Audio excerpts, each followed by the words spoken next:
हा मुद्दा ह्या सभागृहात याच्यापूर्वी देखील आलेला आहे।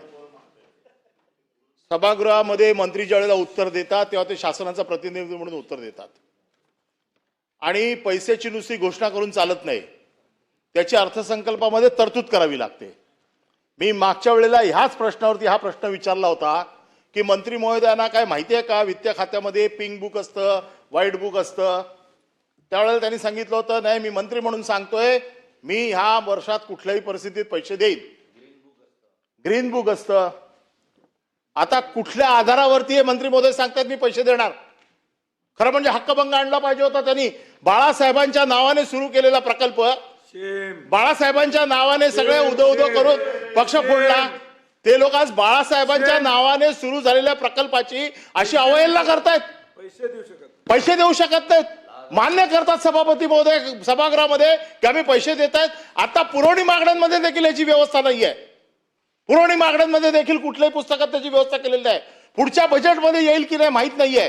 एक साधा प्रकल्प एक आमदार वर्षानुवर्ष त्याच्यासाठी भांडतोय, त्याचा फ्लॅगशिप प्रोजेक्ट आहे, या प्रोजेक्टला बाळासाहेबांचं नाव लागलंय म्हणून आमची तळमळ आहे।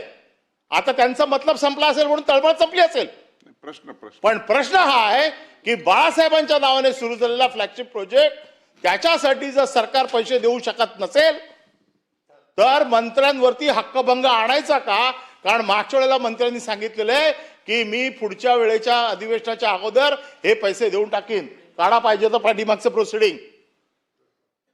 आणि जर अशा वेळेला फक्त वेळ मारून देण्यासाठी मंत्री सभागृहात येऊन उत्तरं देणार असतील तर त्यांच्यावरती हक्कभंग आणावा लागेल। आणि या बजेटमध्ये जर निधी आला नाही तर नाईलाज असतो आम्हाला हक्कभंग आणावा लागेल, कारण दोनदा या प्रकल्पावरती मंत्र्यांनी उत्तर दिलंय की मी पैसे द्यायची व्यवस्था करतो।